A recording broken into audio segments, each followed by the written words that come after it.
Bapak Ibu Saudara, saya ingin kita membuka Alkitab kita dan melihat dalam Lukas pasalnya yang ke-24. Kita akan melihat ayatnya yang ke-13 sampai ayatnya yang ke-16. Satu perikop ini sampai ayat yang ke-35 sebenarnya, tetapi kita akan melihatnya dalam beberapa ayat. Di Lukas pasal 24 ini ayatnya yang ke-13 sampai ayatnya yang ke-16. Saudara-saudara siap dengarkan firman Tuhan, katakan amin. Amin. Saya akan membacakannya dan saudara-saudara menyimaknya. Demikian bunyi firman Tuhan. Pada hari itu juga dua orang dari murid-murid Yesus pergi ke sebuah kampung bernama Emmaus yang terletak kira-kira 7 mil jauhnya dari Yerusalem. Dan mereka bercakap-cakap tentang segala sesuatu yang telah terjadi. Ketika mereka sedang bercakap-cakap dan bertukar pikiran, datanglah Yesus sendiri mendekati mereka, lalu berjalan bersama-sama dengan mereka. Tetapi ada sesuatu yang menghalangi mata mereka, sehingga mereka tidak dapat mengenal dia. Saya baca ayat 16 ini sekali lagi. Tetapi ada sesuatu yang menghalangi mata mereka, sehingga mereka tidak dapat mengenal dia. Nah, saudara, saya mau bicara tentang penghalang mengenal Tuhan. Penghalang mengenal Tuhan. Saudara lihat ayat yang ke-16 sekali lagi. Tetapi ada sesuatu yang menghalangi mereka. Siapa mereka itu? Dua orang murid yang baru mendengar kabar bahwa Yesus bangkit dari antara orang mati, dan dalam perjalanan menuju ke kampung, sebuah kampung yang bernama Emmaus, terletak 7 mil jauhnya dari Yerusalem.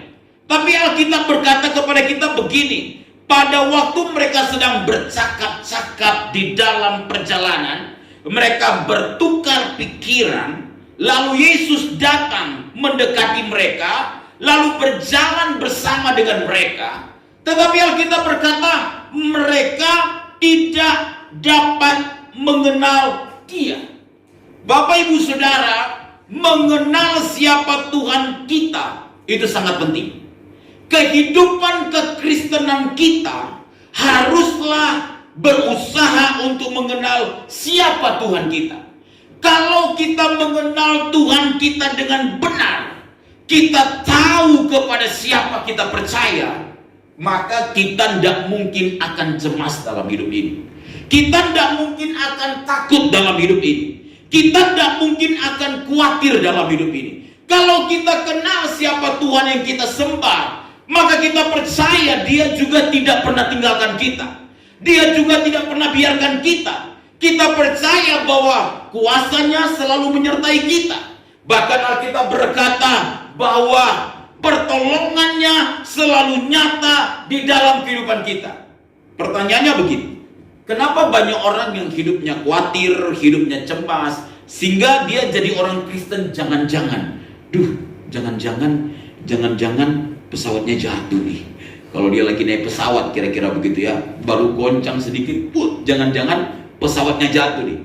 Jangan-jangan kapalnya tenggelam. Waduh, kalau dia lagi naik kapal, baru kena flu sedikit, jangan-jangan COVID nih, baru kena flu sedikit nih.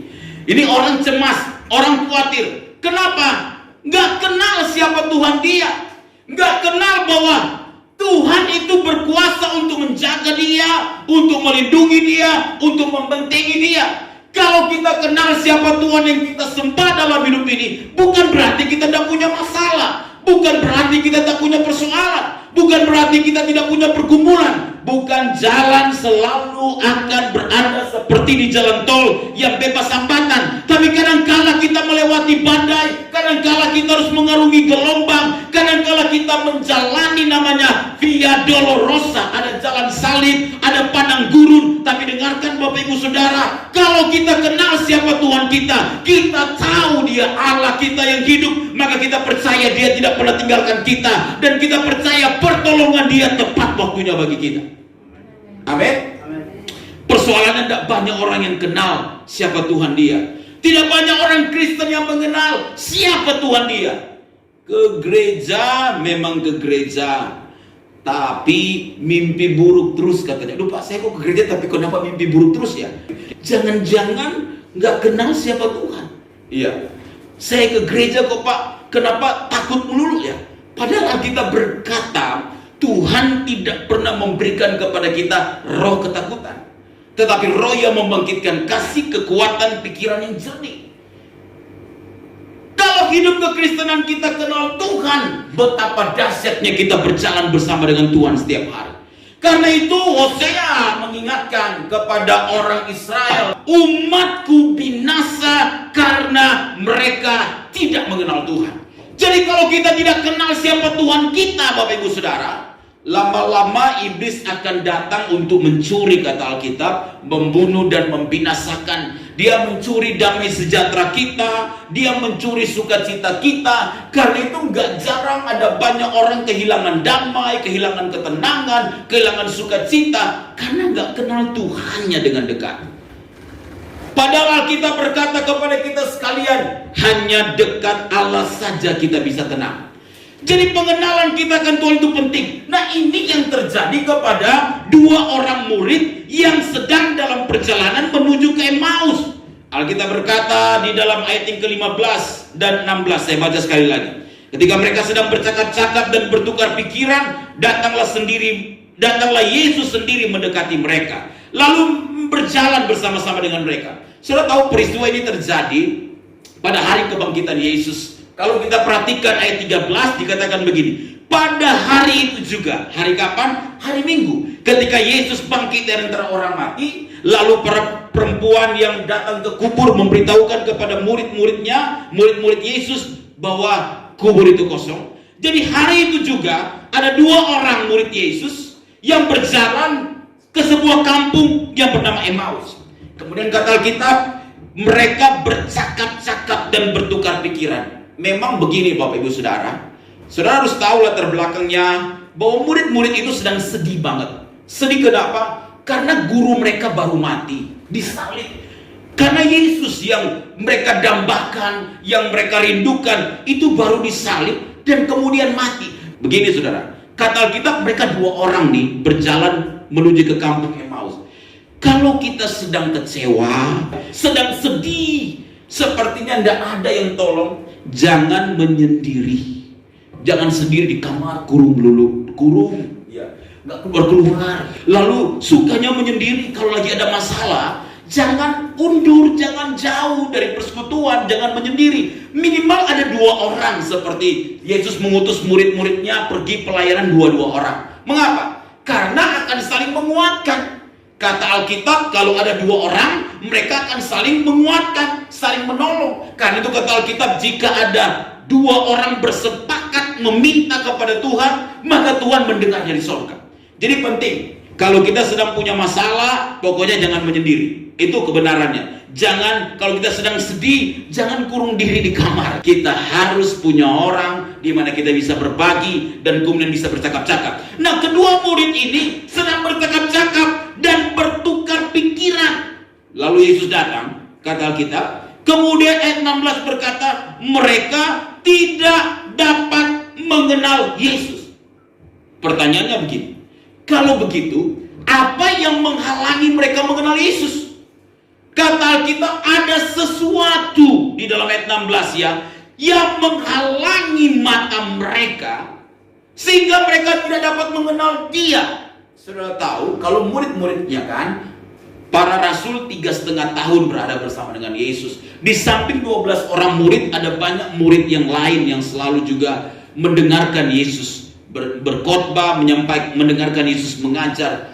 Jadi saudara bisa bayangkan kalau kemudian saya mengenal misalnya Pak Eben ya bertahun-tahun, lalu kemudian 3 hari nggak ketemu ya karena mungkin pergi kemana, lalu ketika saya samperin ke Pak Eben, beliau nggak kenal saya.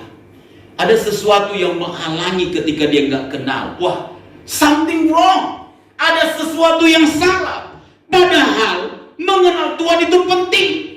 Kita bisa mengalami pertolongan Tuhan kalau kita kenal siapa Tuhan kita. Kita bisa melihat ada pemeliharaan Allah yang ajaib, kita percayai itu ada kalau kita kenal siapa Tuhan kita.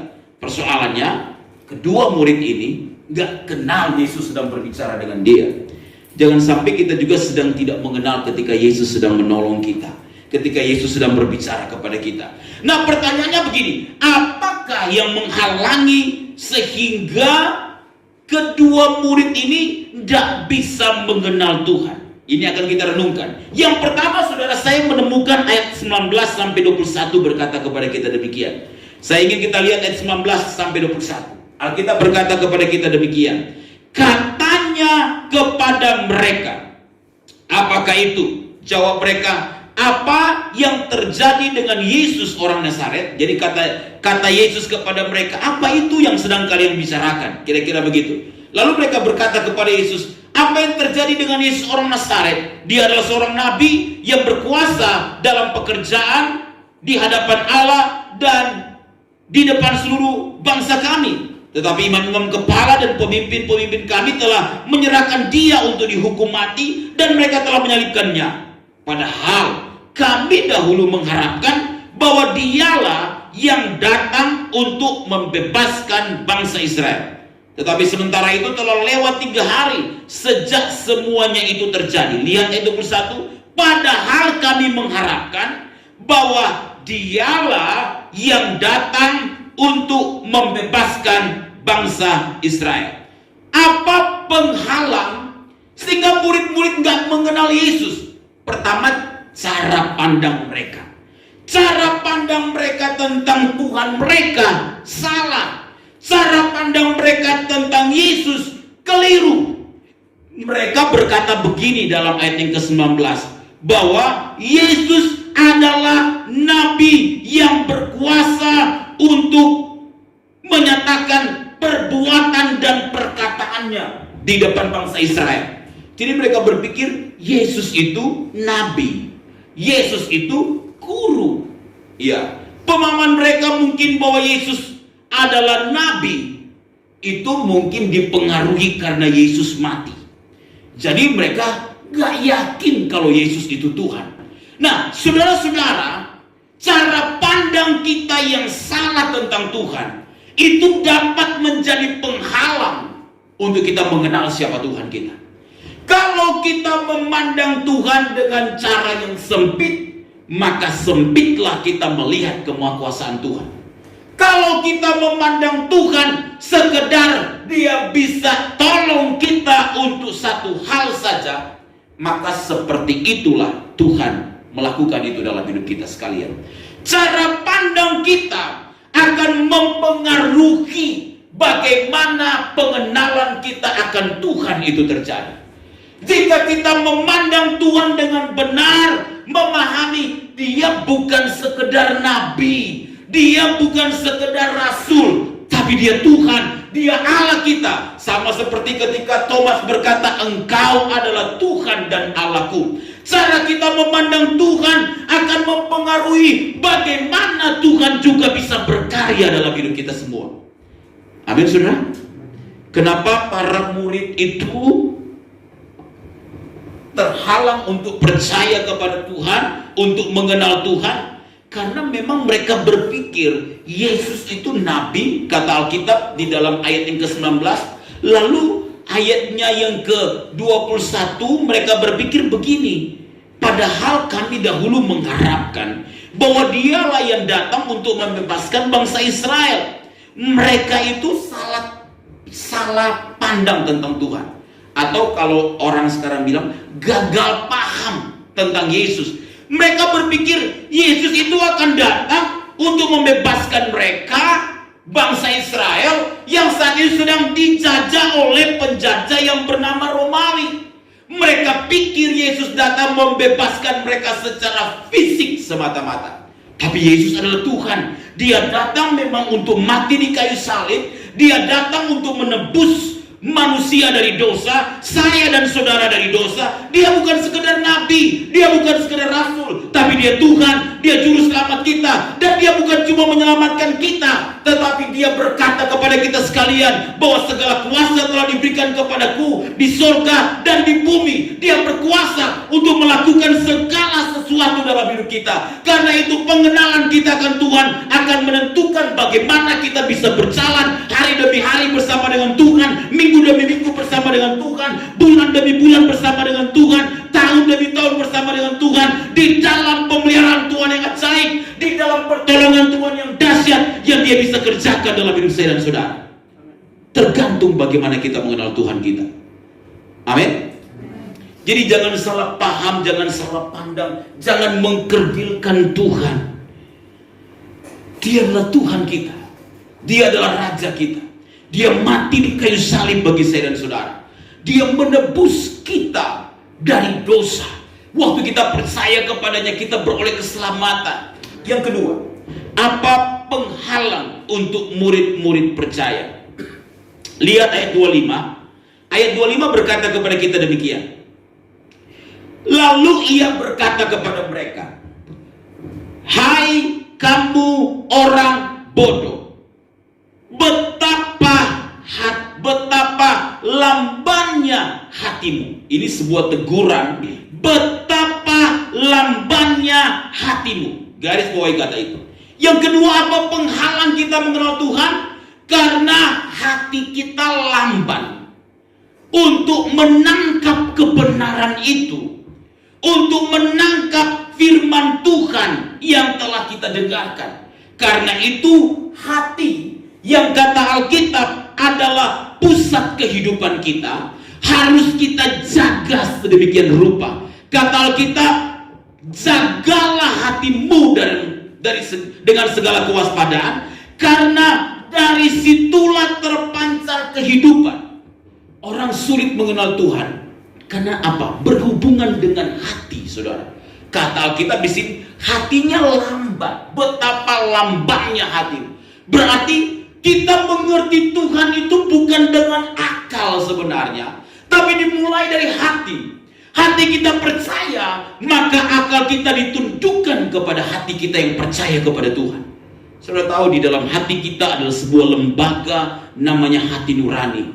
Dan di dalam hati nurani itu ada namanya suara hati yang berbicara kepada kita sekalian. Karena itu Tuhan bisa berbicara kepada kita lewat hati nurani kita. Ada suara hati di mana Tuhan bisa memakai itu untuk berbicara kepada kita. Tapi waktu kemudian murid-murid itu sedang bercakap-cakap dengan Yesus, Yesus berkata, betapa lambannya hatimu. Berarti mengerti bukan dengan akal, mengerti bukan dengan pikiran, tetapi mengerti itu dengan hati. Karena percaya, maka kita bisa melihat pertolongan Tuhan. Amin, saudara. Percaya itu yang akan menentukan. Dan percaya itu dimulai dari hati kita yang telah diubahkan oleh Tuhan. Amin.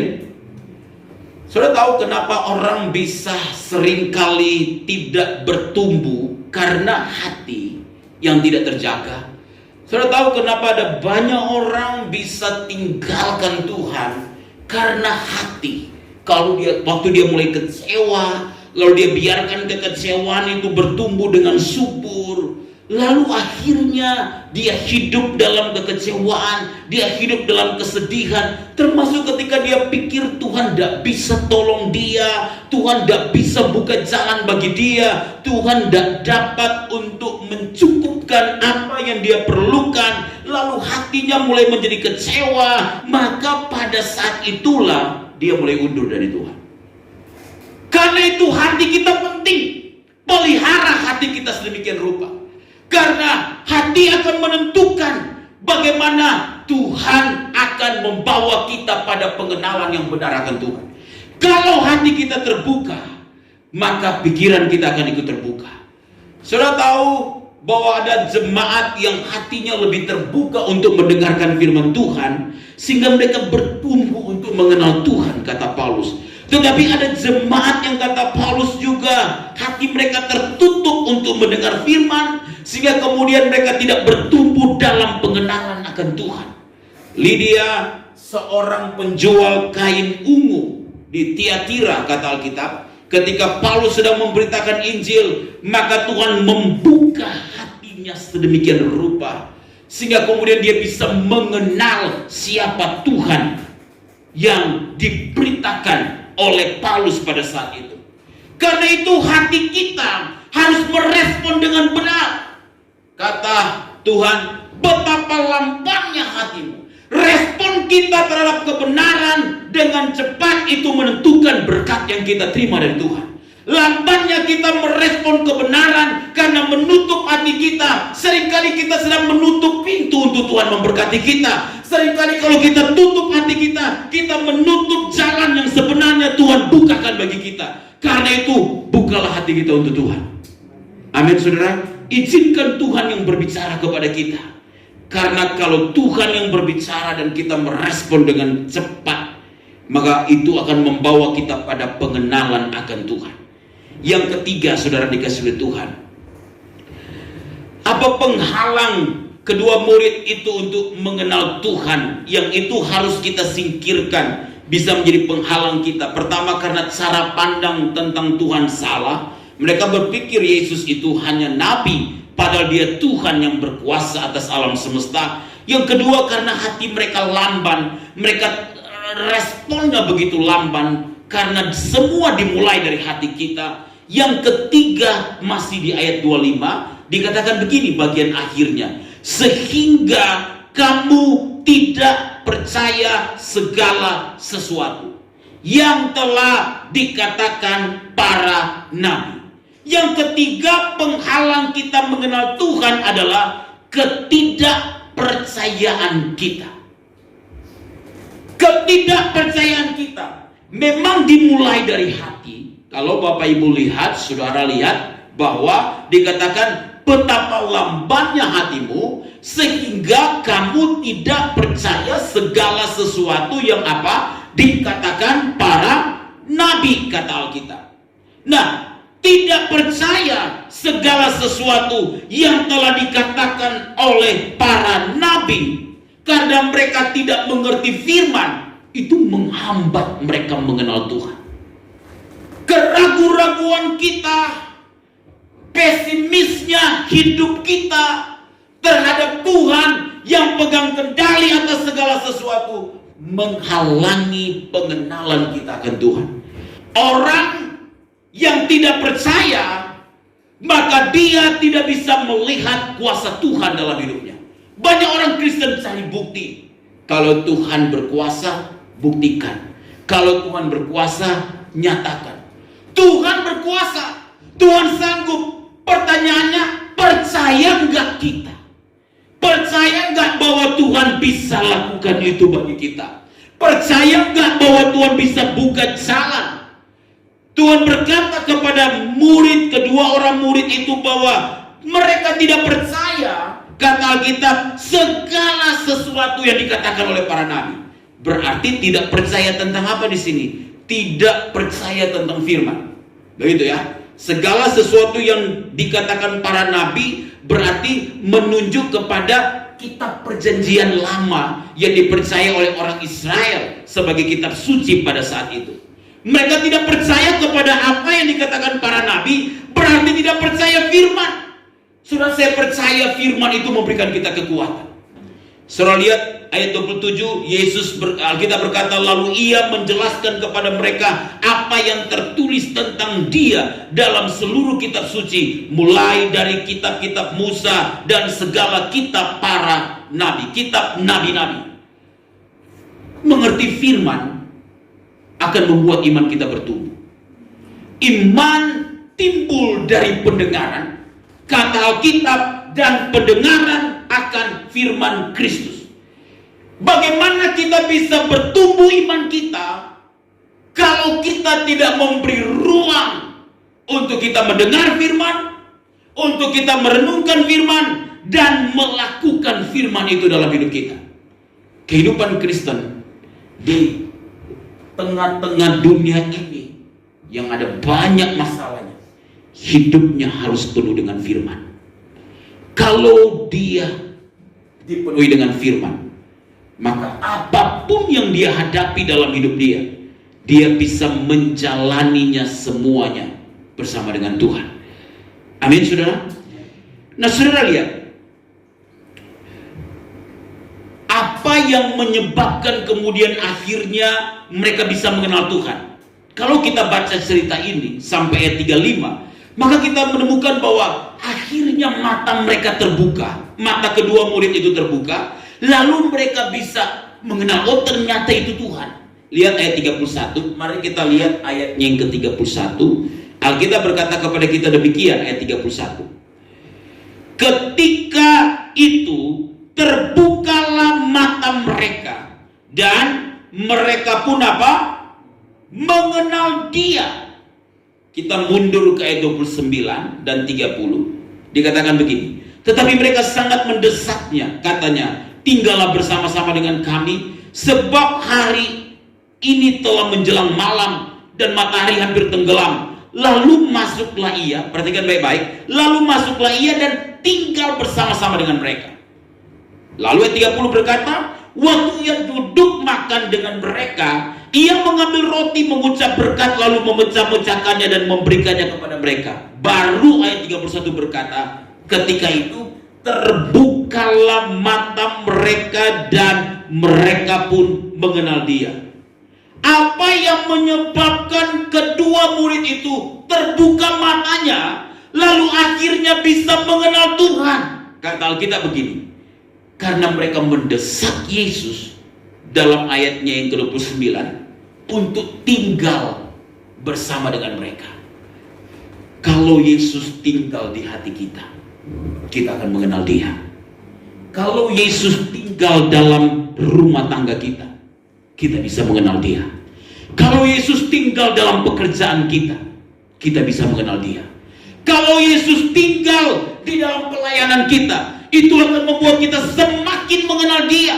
Kalau Yesus kita libatkan di seluruh area hidup kita, dengan apa? Kita bersekutu bersama dengan Dia. Kata Alkitab, Yesus bersekutu dengan mereka, kemudian mengucap syukur atas roti, lalu membagikan roti itu kepada mereka. Dan ketika Yesus membagikan roti itu, terbuka mata mereka dan mereka kenal Tuhan. Persekutuan kita dengan Tuhan akan membawa kita untuk mengenal Tuhan. Kalau kita izinkan Tuhan tinggal di dalam hidup kita, tidak ada masalah yang gak bisa diselesaikan oleh Tuhan. Biarkan Yesus tinggal dalam hidupmu. Biarkan Yesus tinggal dalam pekerjaanmu. Biarkan Yesus tinggal dalam semua rencana-rencanamu. Libatkan Yesus. Dia satu-satunya yang menjadi Tuhan Juru Selamat kita. Libatkan Dia dalam segala sesuatu. Izinkan Dia ambil alih semua rencana kita. Izinkan Dia ambil alih semua harapan, semua kerinduan, semua doa, semua cita-cita kita. Izinkan Dia selalu berada bersama dengan kita. Dan kita juga percaya Dia memang menyertai kita dan tidak pernah meninggalkan kita. Maka pada saat itu kita akan melihat selalu ada pertolongan dalam hidup kita. Mari kita berdoa.